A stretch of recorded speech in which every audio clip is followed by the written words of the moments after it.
Johnny Hallyday, 20 ans de carrière. C'est le sujet qui sera tout à l'heure abordé avec Johnny Hallyday en direct de chez lui, ici à Paris, à quelques heures de sa rentrée porte de Pantin pour une série de représentations célébrant ses 20 ans de carrière. Johnny Hallyday, donc tout à l'heure, l'invité de cette édition de TF1 Actualité. Ou plutôt, c'est nous qui sommes invités chez lui avec vous aujourd'hui. Concerne ce qui a été dit ce matin par le ministre chinois des Affaires étrangères, nous aurons l'occasion d'y revenir dans notre édition de 20h, ainsi que sur la suite de la visite en France du président Hua Qiufeng qui quitte Paris aujourd'hui pour se rendre en Bretagne. Sur ce voyage, donc des détails dans notre édition de 20h. Dans un instant, nous allons regarder les autres sujets de l'actualité. En compagnie de Johnny Hallyday, nous allons regarder ces sujets. Vous vous intéressez à l'actualité de temps en temps? Oh oui, j'en fais... Je ne suis pas plongé dedans comme vous, mais disons je suis spectateur. Alors Hallyday à quelques heures maintenant de ce qui sera à la fois la célébration d'un anniversaire, c'est-à-dire 20 ans de carrière, et puis une grande rentrée à la porte de Pantin pour 28 représentations. C'est un Hallyday dans quel état qui nous accueille? Décontracté? En forme, assez décontracté, beaucoup plus décontracté aujourd'hui qu'hier, parce qu'hier on a fait un peu les affilés, c'est-à-dire les affilés, c'est on essaie de faire les deux parties du début à la fin, un peu comme si on le fait sur scène, mais on part en costume de scène. Et bon, on était un peu nerveux hier soir de ça, et puis bon, j'ai bien dormi, je suis en forme. Bien, en tout cas... Je vais vous dire ça comme des sportifs. Nous aurons l'occasion de reparler avec Johnny tout à l'heure de ses 20 ans et puis de ses spectacles organisés par TF1 et RTL à la porte de Pantin. Et tout de suite, voyons l'essentiel de l'actualité avec Jean-Pierre Perret. Presque dire avec un des titres principaux de la presse ce matin, mais ça fait un moment que ça dure. Et ce titre, c'est 20 ans, Johnny Hallyday, 1959-1979.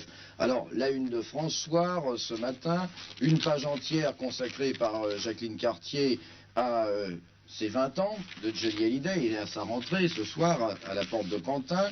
Un livre, Johnny raconte Hallyday aux éditions Philippe Aki, je vous l'ai déjà présenté avec Patrice Drevet il y a de cela quelques jours, lorsque nous étions à Cannes avec Johnny Hallyday.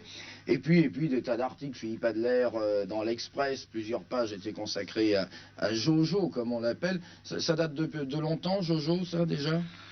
Bon, ça date, oui, ça date de... Mes amis m'appelaient comme ça avant que je chante, c'est toujours resté un peu... Oui, on vous voit à la télévision aujourd'hui, c'est très rare, c'est la première fois que je fais un journal chez un chanteur ou chez un artiste. D'habitude nous nous trouvons chez les hommes politiques. On voit à la télévision aujourd'hui en 79. La première fois que vous êtes passé, c'était dans une émission qui s'appelait Martin et Martine, non? Ça, je sais pas. Vous chantiez dans les plaines du Far West quand vient la nuit. La première émission que j'ai faite, c'était l'école de vedettes des mères Mortimer, où j'avais comme marraine les Renault. Ouais. Et vous chantiez quoi à ce moment-là? Je chantais Laisse les filles. Laisse les filles. Vous étiez dans un milieu de... Quand on lit le bouquin là, où vous parlez de votre enfance, vous étiez quand même dans un milieu très orienté vers le spectacle. Papa faisait des cours, Monsieur Smet, à Bruxelles. Oui. Donnait des cours d'art dramatique. Des cours d'art dramatique. Ma tante était ancienne chanteuse de l'opéra. Et puis j'ai suivi en tournée les danseurs. Vous n'avez jamais été attiré par la danse, non? J'en ai fait un peu, mais je crois que c'était pas tout à fait ma vocation. Alors 20 ans après, quand on lit à la une de François, le roi de Johnny, quand on regarde tous les papiers qui sont faits aujourd'hui sur 20 ans de carrière, qu'est-ce qu'on se dit, Johnny Hallyday? On est vraiment devenu un monument français? Oh, il faut pas exagérer, on ne fait quand même que de la musique. Ouais. Moi, mon but, c'est de faire passer 2 heures de détente à des gens qui viennent au spectacle me voir. Et puis voilà. Alors, certains découvrent à travers ces images, on le voit rarement, l'intérieur d'Hallyday. Alors, bibliothèque, beaucoup de beaux livres, un home assez cossu à Auteuil. Vous êtes un peu embourgeoisé en 20 ans? Je ne sais pas si on peut appeler ça s'embourgeoiser, disons que j'aime bien mon confort, vous n'avez pas le vôtre? Ah si, j'adore le mien. Mais c'est une image un peu différente de celle qu'on s'imagine de Hallyday. Bon, on peut penser ça peut-être à cause de la décoration, mais moi j'aime pas trop le moderne. Malgré que je chante du rock'n'roll, je n'aime pas trop le moderne. Vous êtes bien chez vous? Je suis très bien chez moi. Alors ce soir, c'est la rentrée à la porte de Pantin. On a déjà lu un effort considérable, une salle transformée, et puis en plus de ça, un engagement d'Hallyday, car en dehors du fait que vous êtes sur la scène, c'est à cause de vous et de votre volonté propre que ces 28 représentations vont avoir lieu devant 10 000 personnes chaque soir. Espérons qu'il soit là. Oui, mais alors qu'est-ce que ça veut dire? C'est un pari, c'est un peu plus que l'engagement sur scène. Non, c'est pas un pari vraiment, c'est-à-dire que le genre de spectacle que je veux faire, il n'y a pas de salle en France vraiment assez grande pour les faire. Il y a une salle que j'aime beaucoup qui est le Palais des Sports, mais le Palais des Sports n'est pas libre. Je me rappelle avoir été le premier chanteur qui a jamais chanté au Palais des Sports de Paris à l'époque où c'était l'endroit où on faisait la boxe. Et puis j'ai lancé un peu la mode de faire ce spectacle au Palais des Sports, ce qui finalement, maintenant finalement, il n'y a plus de place pour moi. Alors, on va recommencer tout à la porte de Pantin. Ouais, la première fois, le spectacle, c'était à l'Alhambra avec De Vos, non? Oui. La première partie de De Vos. Oui, la toute première fois, oui. Ouais. Et alors là... J'ai chanté 5 chansons, puis après 4, après 3, puis on m'en avait réduit à 2.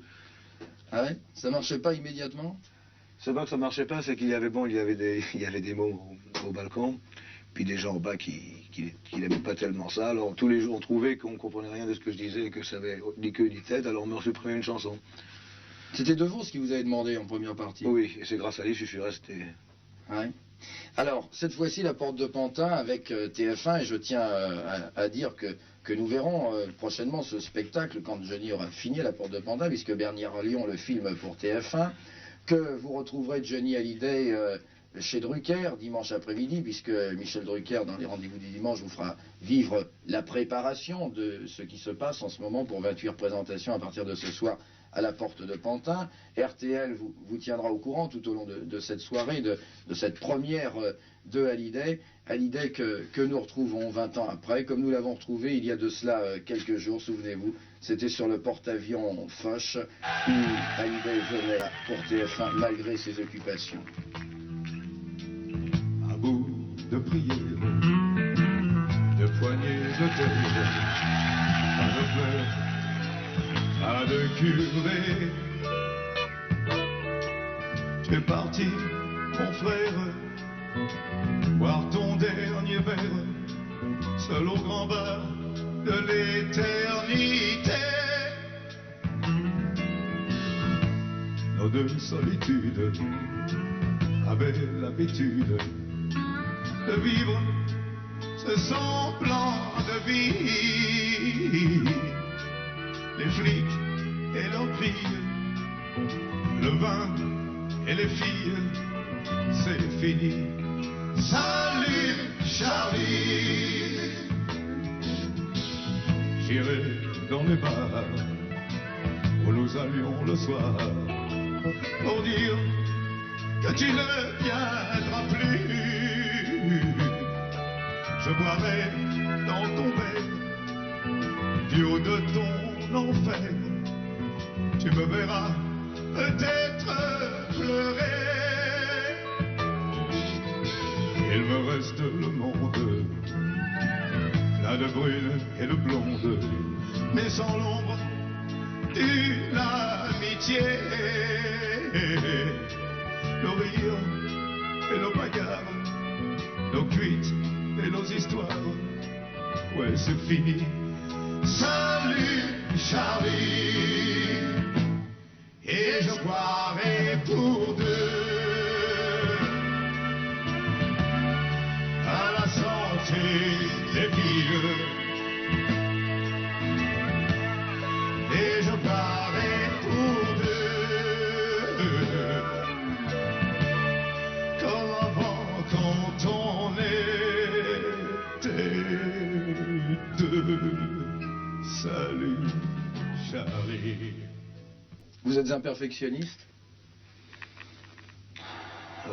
J'aime pas mal faire les choses.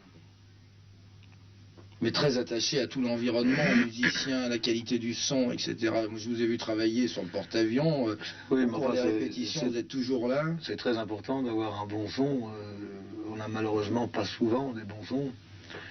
Parce que les choses se font trop vite et finalement, des fois, on ne peut pas malheureusement donner aux gens en province quand on va faire une tournée, un spectacle aussi bon qu'à Paris, parce que il faut comprendre que tout ce qu'on met 3 semaines à monter à Paris, on doit le faire en une journée quand on va en province.